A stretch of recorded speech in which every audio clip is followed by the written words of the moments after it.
Um,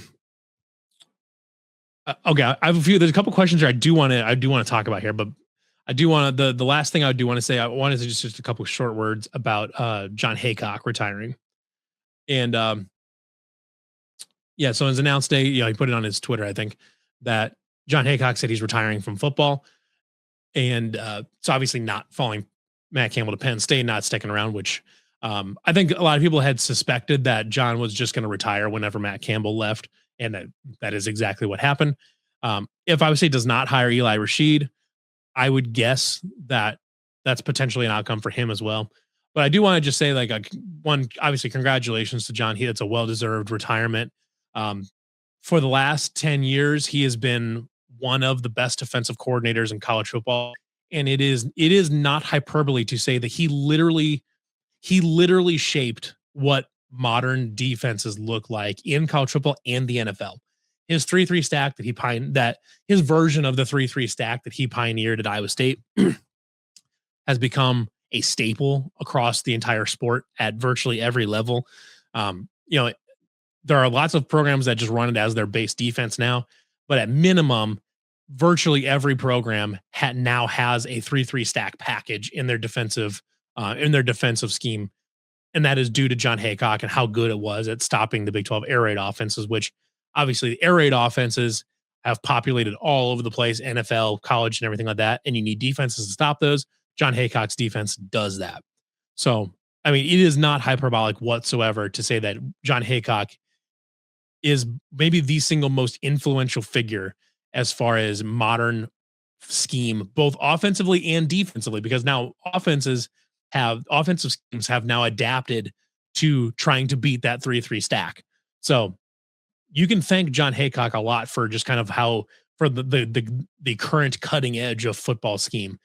Jon Heacock had a major part to play in that. And that's about it. I mean, for a coordinator, that is just about the highest honor you can pay them, is that they fundamentally changed how we play the sport today, and had a major part in doing so. So congratulations to Jon Heacock, a much deserved retirement. I don't know if he's planning on sticking around Ames. It'd be cool as hell if he did. He's not from here. I think I want to say he's from Pennsylvania or he's at the coach at Youngstown State. He may choose to retire at home. He may choose to retire down in Florida. Either way, congratulations to Jon Heacock. Yeah. Oh yeah. Done. He did it at Iowa State. It's absolutely insane. Imagine being told the sport of football changed the defensive look nationwide in 2013 when our defenses are getting cooked left and right. Yeah. I do want to, one of the first videos of I want to put together this off season, essentially is why Iowa State is the most important school, why Iowa State is the most influential school in college athletics over the last 15 years. Because you can trace the current transfer portal you can trace the lineage of the current transfer portal back to the Fred Hoiberg teams that used it to completely reshape the roster and build really competitive teams overnight, basically. You can trace the lineage back there. You can trace college football, which obviously that bleeds over college basketball, college football, and now all sports. And then now you can look at college football and NFL scheme, looking at Jon Heacock and how that's all that.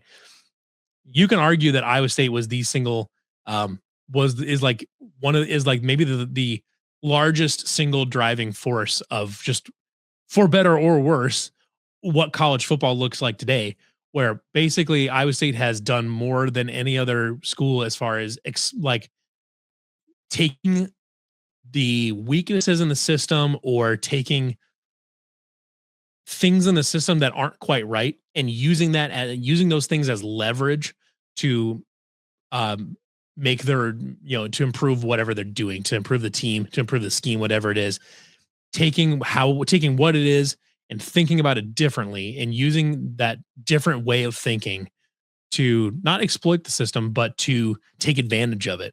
And then eventually they did it so well that everybody else started doing it. And then that just changed how things work now.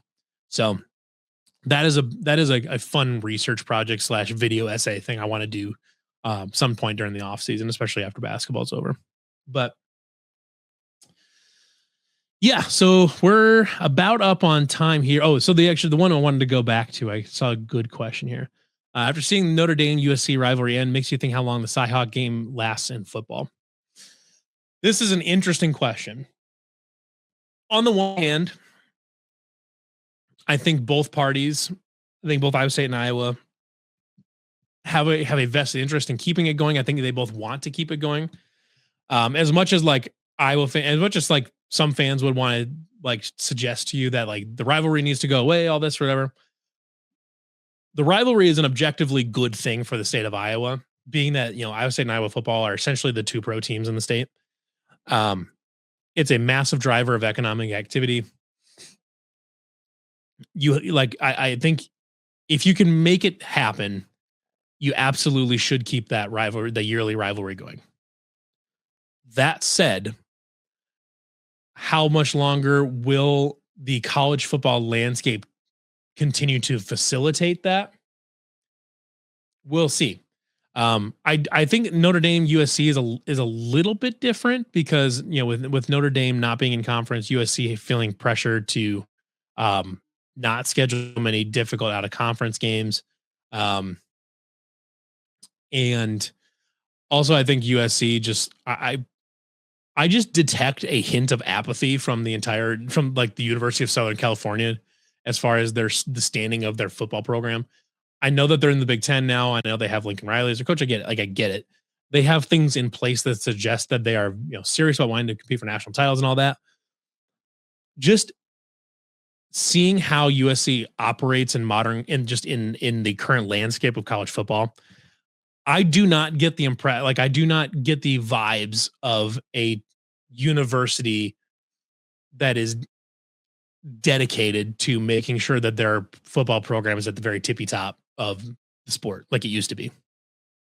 So I could be, it could be a bad read on my part. I don't know, but I get the feeling that USC is expressing a little bit of apathy here in like they're not prioritizing maintaining that rivalry because they want to get I think they're more interested in just expanding the role within the Big Ten and then worrying about just finding whatever is best for USC in the moment versus trying to maintain some level of tradition and pageantry within the sport.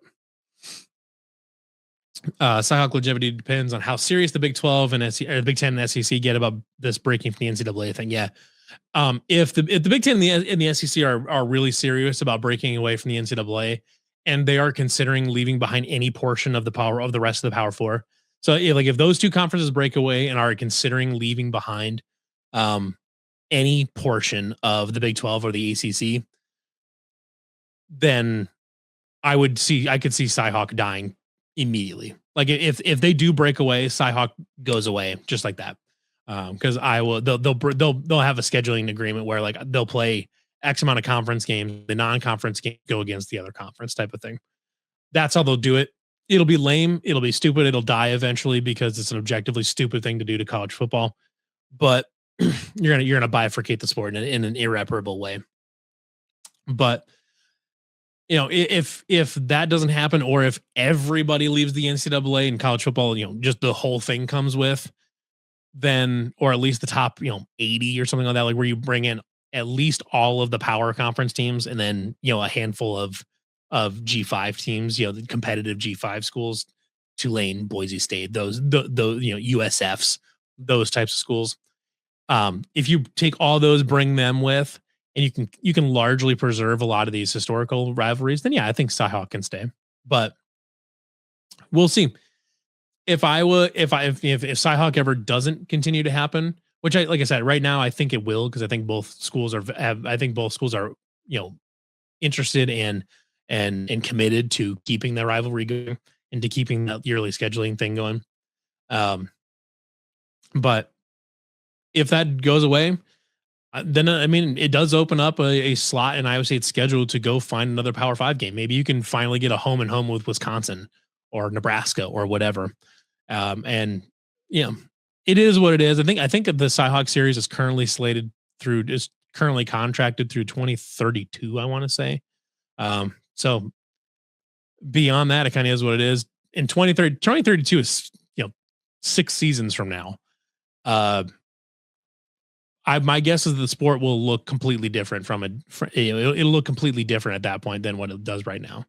So we'll just have to kind of play it by ear and see what it is. You know, it would be a shame to lose that, but there's not a lot to be done necessarily. So, all right, I think I'm gonna wrap her up for this week. I appreciate everybody. Appreciate all the conversation. Appreciate all the interaction and the discussion in the comments. Really, I really appreciate that every week. I know, um, I really really do, because it makes this a lot easier to keep doing it by myself. At some point, I'm gonna find a co-host. And I have a couple ideas in mind, because the one I had in mind last year just didn't work out. But I'm gonna get a co-host at some point. But I appreciate everybody. Appreciate everybody in the Discord. I do want to, so quick thing for this, for my other stuff that I do for Iowa State. Obviously, last weekend we announced that I and myself, we are all leaving Wide Right Natty Light. We were trying to take, we would like to, we are leaving SB Nation, I should say. We tried to take the Wide Right Natty Light branding with us, and SB Nation would not budge. They wouldn't even, I mean, we offered them, we sent an offer to them. They really, I mean, they entertained it, but they really didn't. And at some point after the move is completely done, I'll probably put out a video elaborating on that, but just kind of how everything happened. But we will not be with Wide Right Natty Light anymore. They will have a completely new staff, top to bottom, and we have a new thing. I'm not going to tell you right now, because we're going to reveal it later. But this weekend, you can expect some news on that front, as far as kind of what that's all going to look like. We're really excited for it. I think this is it's an awesome move for us. It's an awesome move for everybody involved. I think, and it's going to really step up what we can do as far as covering the Cyclones, providing really fun content for everybody. And one thing I can elaborate is that a lot of the stuff that you guys, like, over the years have become loyal followers of Down the Pipe and Natty Light, offensively offensive recently with Sean and Tom, the nightcap, the light cast, all of that will remain.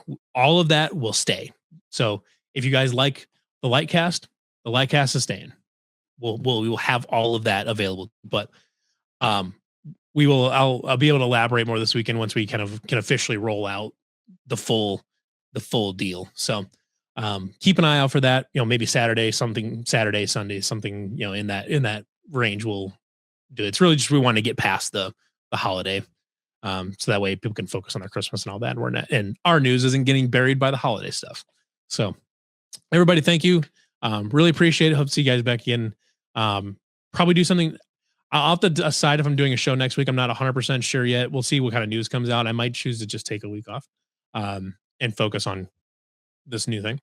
But either way, next time we'll come back. Hopefully we'll have more updates on the transfer portal, maybe some more incoming players, more official more official announcements as far as the coaching staff. But everybody have a great holiday weekend. Stay safe. Enjoy it. Be thankful for whatever you got going on in your life. And we'll see you guys again next week. Thanks.